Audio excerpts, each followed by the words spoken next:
Actually, we are now going to go to the next case studies, which is looking at the North Sea versus the Mediterranean example. Actually, the versus is not to point that these examples are opposite, but they are more contrasting. Sorry, to present this case, we will have Susana Salvador.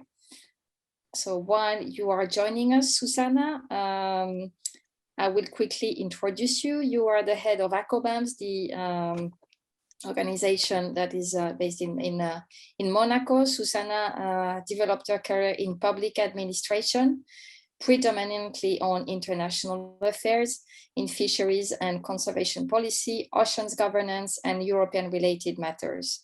Her 30 years of experience focused on management and conservation of marine resources at different levels.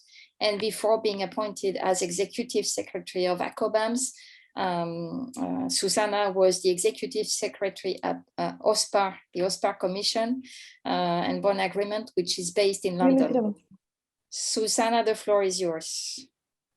Good morning, everyone. I hope you can hear me well. We can. Yeah, you do. And you also can see my screen. Absolutely. Thank you so much. Thank you. I'm honored to be a part of this high-level panel of panelists and trainees. It's really an honor and a pleasure to contribute to this case study 3. And I think it feeds well into this constructive conversation you are having on the coexisting and fragmentation of competencies, international organizations, sectoral policies, regional fisheries, regional sea conventions, and all these aspects. So, as you said, I bring you these 3 examples, which are regional, and as also Gaetano said before, the fact that we have some regional scopes can help us, can assist us, can give us the advantage to tailor and to find solutions more adapted to the regional realities. And this, of course, requires coordination at the national level. But I would start by just introducing you to these 3 regional examples. And so starting with the Ospa Commission and the Bonn Agreement, these are mechanisms. The first one is a mechanism through which 16 contracting parties collaborate to protect the Northeast Atlantic, and they protect the marine environment, but they started by focusing on pollution, and so they enlarged their scope of work later on in 1998. And the Bonn Agreement is inside the scope, the geographical scope of OSPA, but it deals with tackling pollution in the North Sea, just very briefly. The ACCOBAMS is an agreement which was concluded under the Convention of Migratory Species and Wild Animals because its object is exactly the cetacean population. And the geographical area is not just the Mediterranean, but it is also the Black Sea and the contiguous Atlantic area west of Gibraltar. There has been also a decision to expand this remit of work to include all EEZ of Portugal and Spain, which was taken in 2010. But the issue is, do they cover all activities and how common are their approaches? It often starts with a crisis, with a disaster, with a concern, with a major thing. In the case of one agreement, it was a pollution disaster. It was with the grounding of the Torrey Canyon, which released huge amounts of oil into the sea that led the border countries to say, okay, so we need to join forces, we need to mobilize our means towards pollution's response operations. Countries realize normally that their coordination action is needed, and so it's the only way out to safeguard their common assets, which in the case of one is the North Sea. So later on, 2 years later in 1969, so the disaster took place in 1967, 2 years later, it led to the formalization of what became the Bonn Agreement. On the next on the NEA. And so I would like to also to focus now on the Northeast Atlantic, which is another example where you have OSPA Commission, which deals with all human activities except fisheries, and you have a regional fisheries management organization, which is NEAFC, which deals strictly with fisheries. So in order to overcome this issue of the limited mandates, because they remain limited to their sector and to their region. So for Ospa is the Northeast Atlantic, and for NEAFC is the sector of fisheries. Everyone realizes that collaborative approaches are needed, and so the exchange of information, as I heard, is very helpful in terms of achieving conservation efforts. And these are, of course, necessary to ensure sustainability of activities. So we cannot see science apart from decision-making, or managers and politicians separated from scientists, because they make part of a whole. We all make part of economy. So what I wanted to say is that there are tools, and these two organisms, they have a memorandum of understanding. So it's an example of bilateral dialogue where they share their experiences. So OSPA designates marine protected areas, for instance. NEAFC designates vulnerable marine ecosystems and fish enclosures.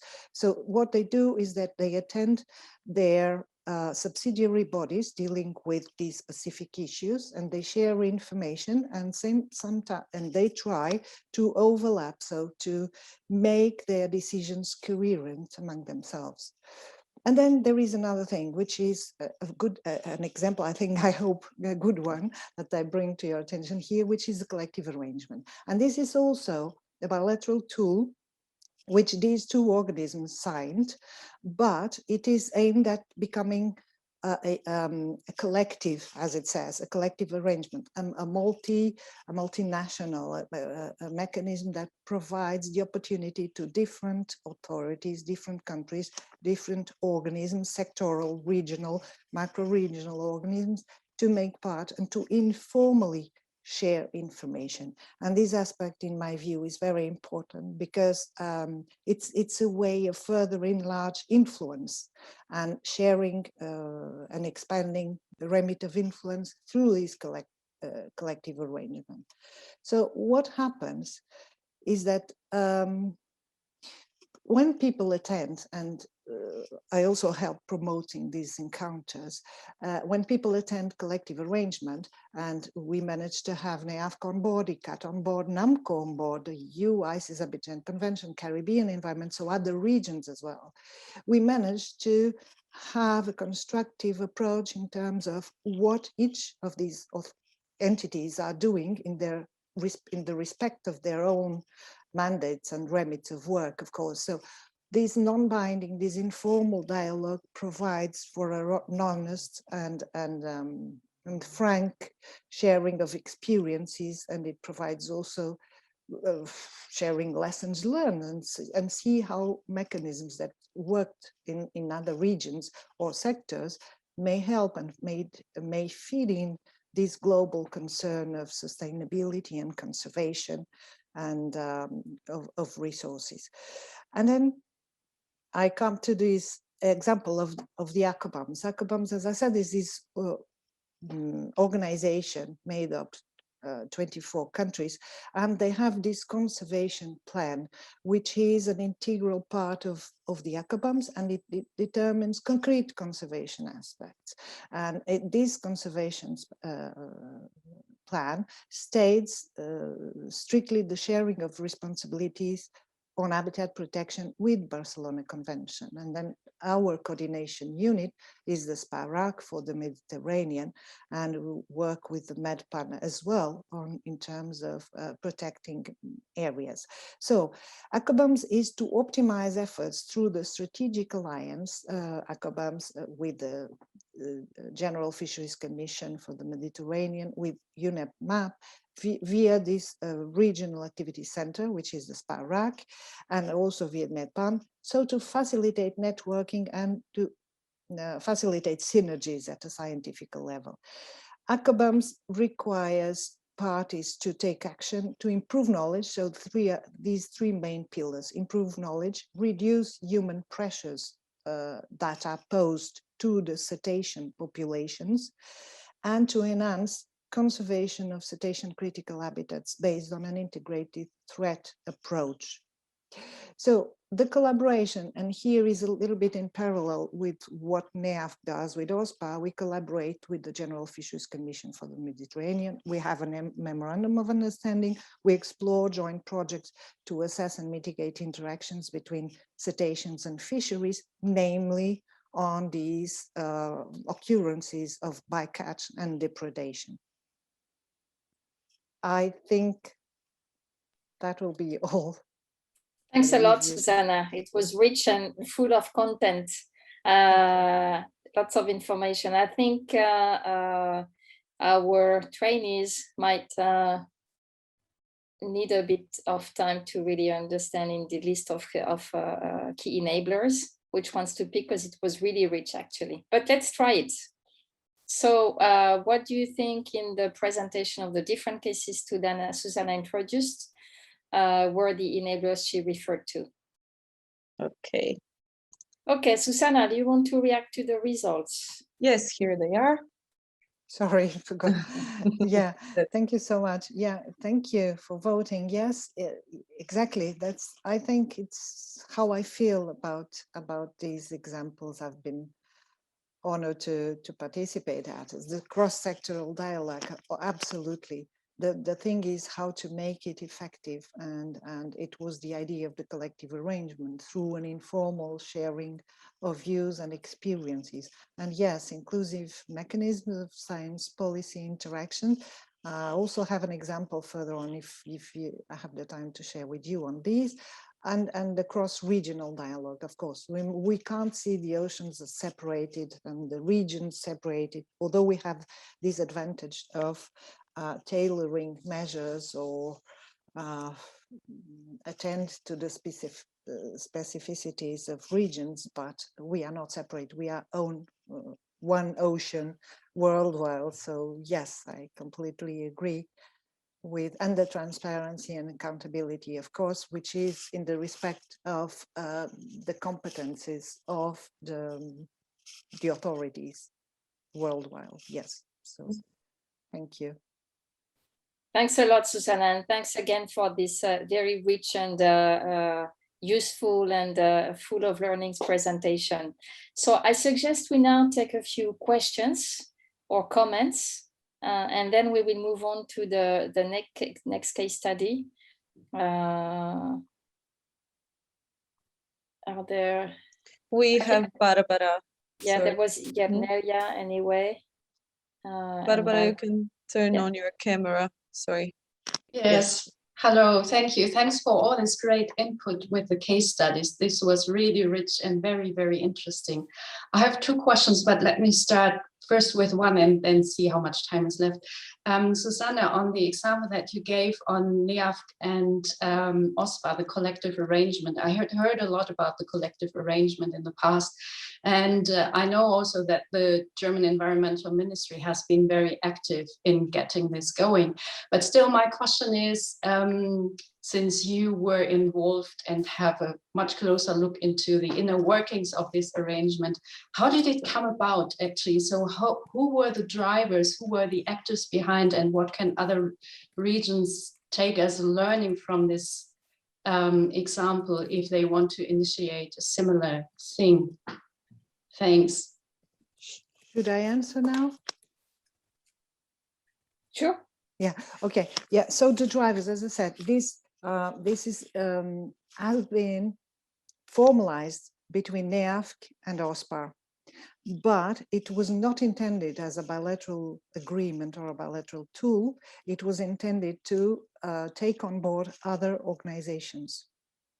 So unfortunately, up until now, they are just, both of them remain the only signatories to the collective arrangement. And what it has been possible, it was to invite other organizations to follow, to come to the annual meetings of the collective arrangement so that they can better understand that this is an informal mechanism to dialogue, to exchange experiences and information without aiming at having any adoption of measures or engagements or things like that, so that they can be honest about their activities, about their aims, about their goals, and they can share that information with the founders of the collective arrangement. But of course, it is supposed to become a multilateral tool rather than a bilateral tool. But that's why I think that the informality of it benefits all, because it's when you have this sufficient confidence that you can join into multilateral dialogue without being afraid that you will be asked to adopt measures. So it started by NEAFC and Ospa wanting to list their protected areas. So OSPA lists, and there is an annex to that collective arrangement where OSPA informs NEAFC of their marine protected areas, and NEAFC informs OSPA of their vulnerable marine ecosystems and fishing closures. And it started like that. It started like an exchange of information of protected areas with regard to the different aims of the different entities, of course. I hope I responded to your question.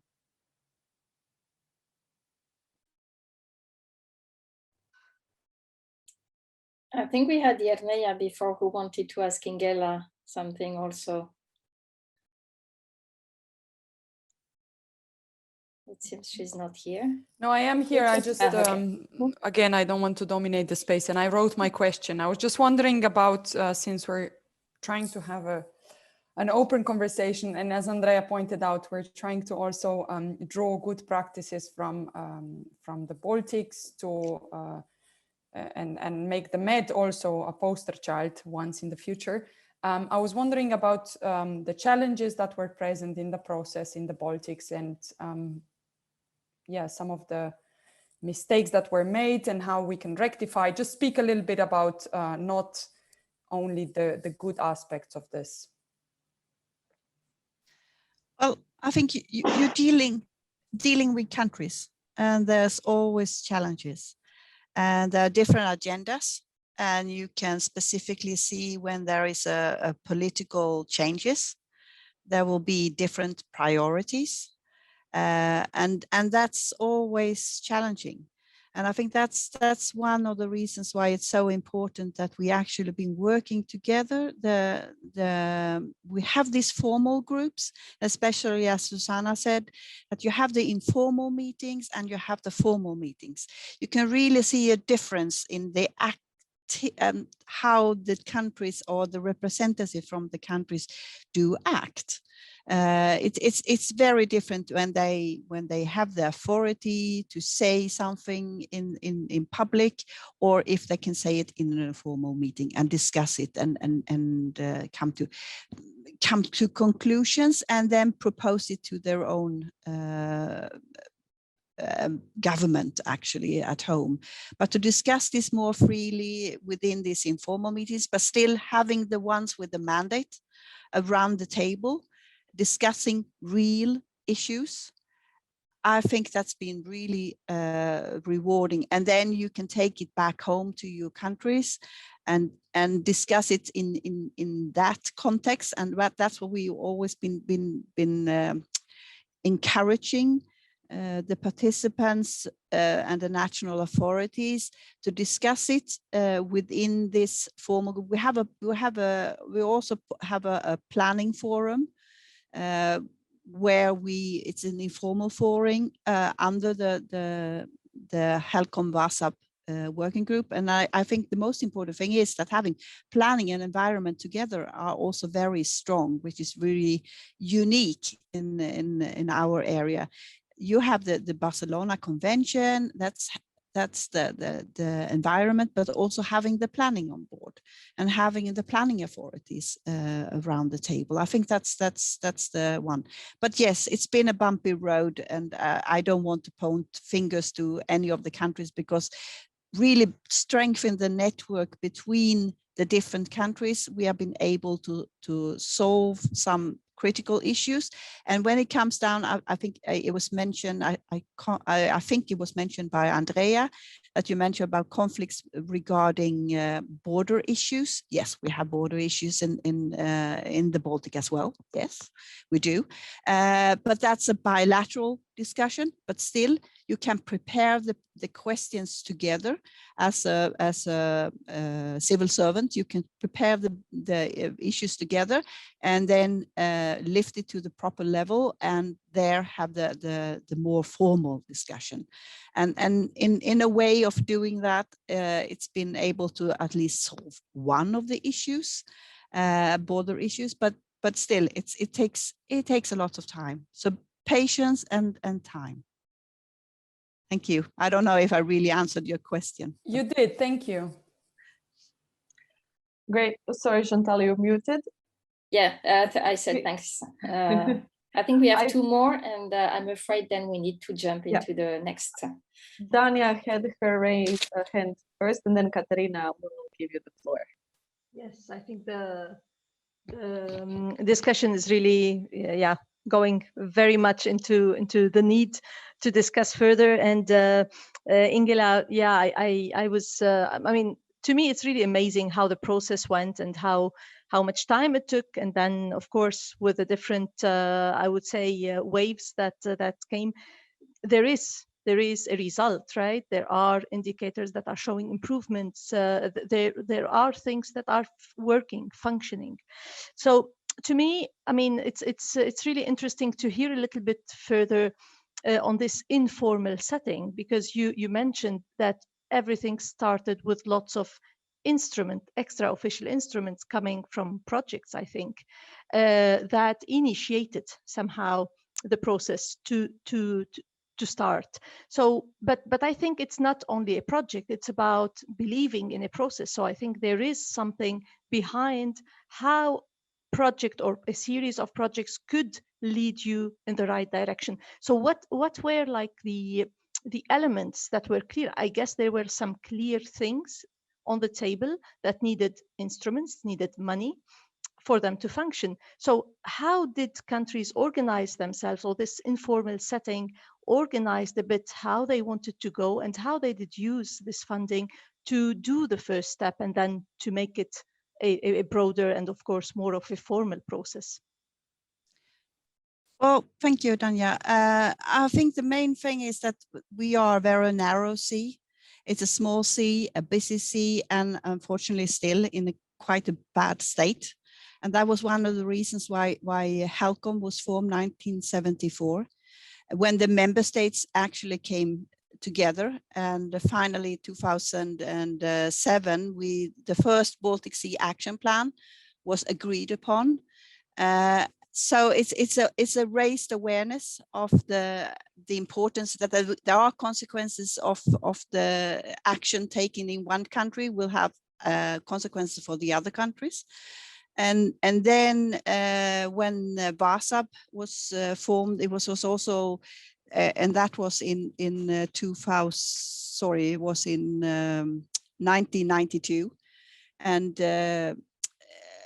that was of working across border regarding planning issues, and it was in an environment of we are sharing the same ocean, part of the ocean, and we need to take care of it. No one else will actually do it. We need to do it together. And there was this formal agreement on a very high political level, and this agreement of the Baltic Sea Action Plan, and then also with the visions and strategies for the planning.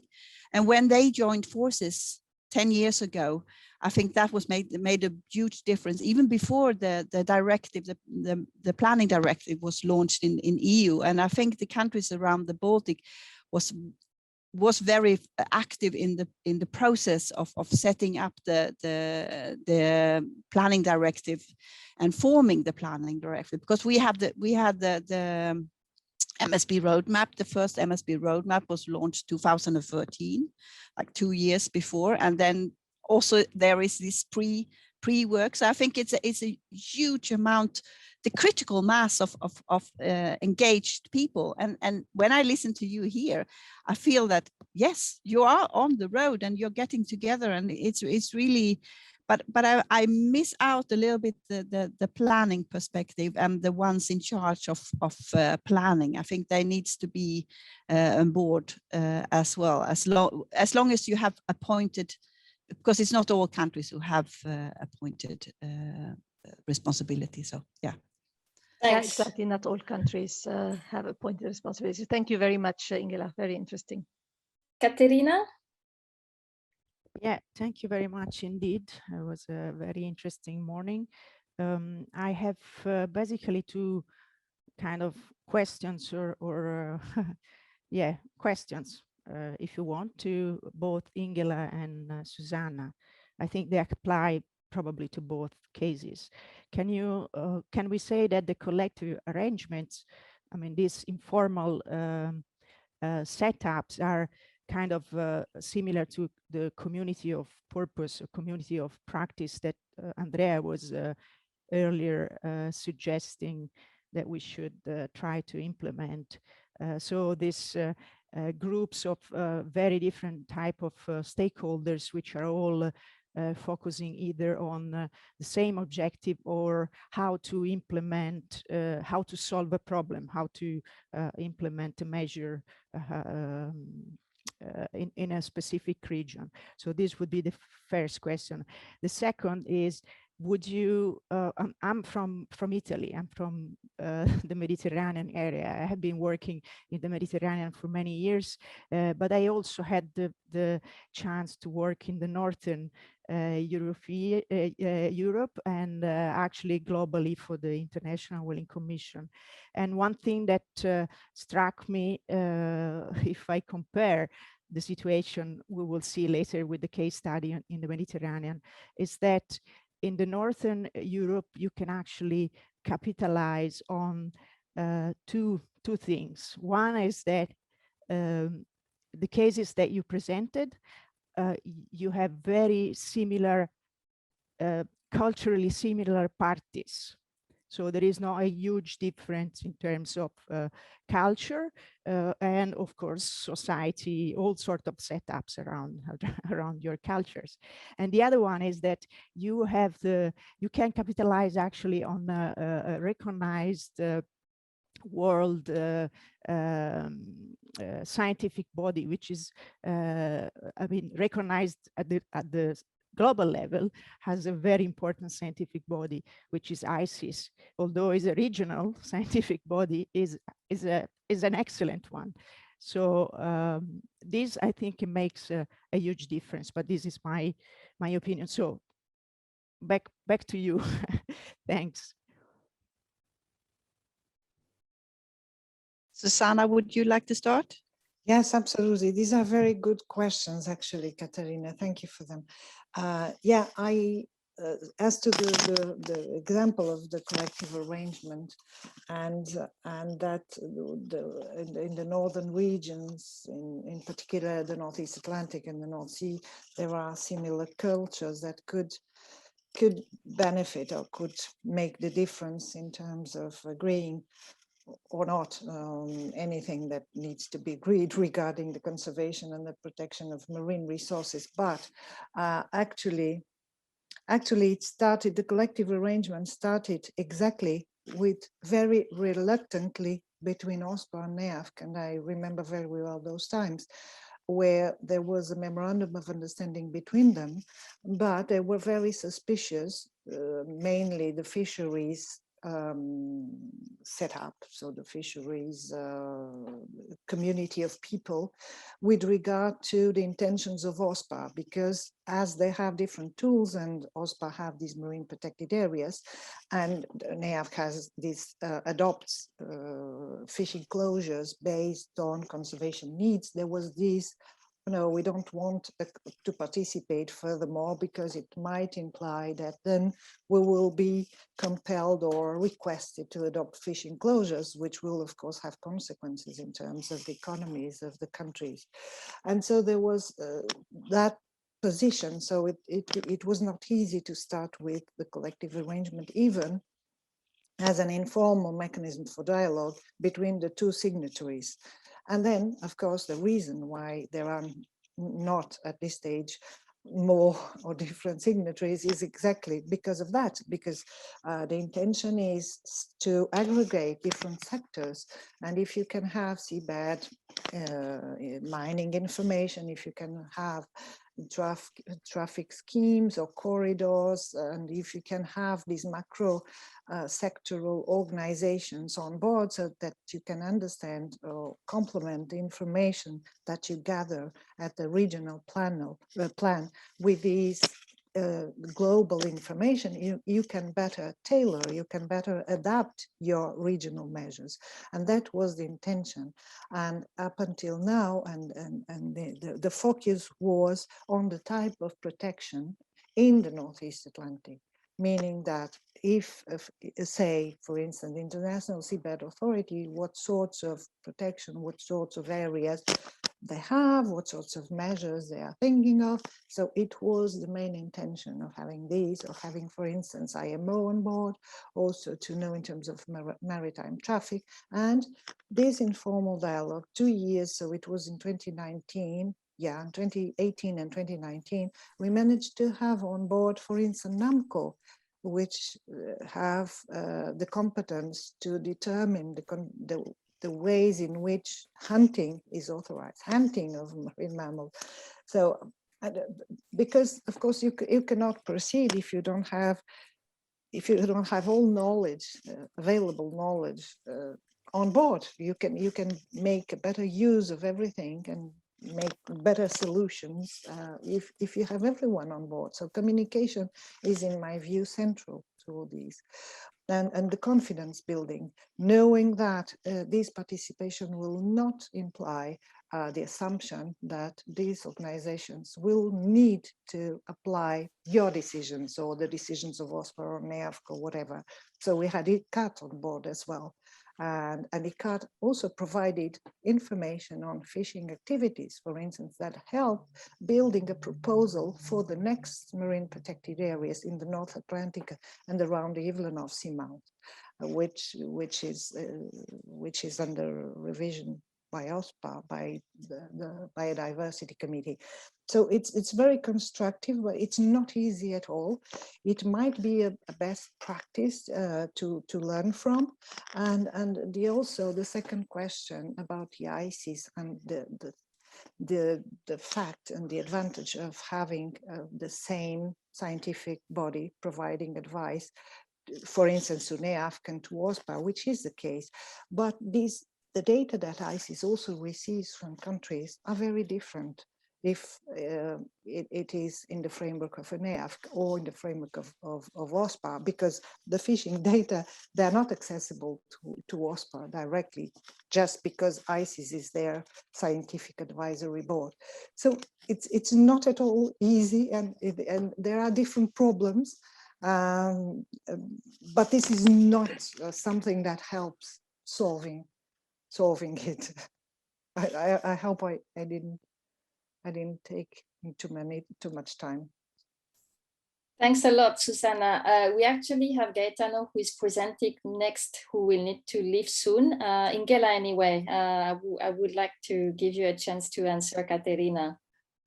I will be very short. We are very fortunate up in the north, wealthy country. Well, most of the quite wealthy country and highly educated, but still, I just wanted to say, just to go back to Alejandro, and I think that the global initiative has really, we've seen an immense work that's going on now around all the globes, where all the countries, the network during these years, since this commitment was made at the Ocean Conference in New York 2017, has really made, so the work that IOC UNESCO and Alejandro are working with to set the marine spatial planning as a tool for ocean governance, as a part of a tool. I think that's really encouraging for the overall work and binding together the network and strengthening each other for building forward better. Thank you. Thank you on this very positive note.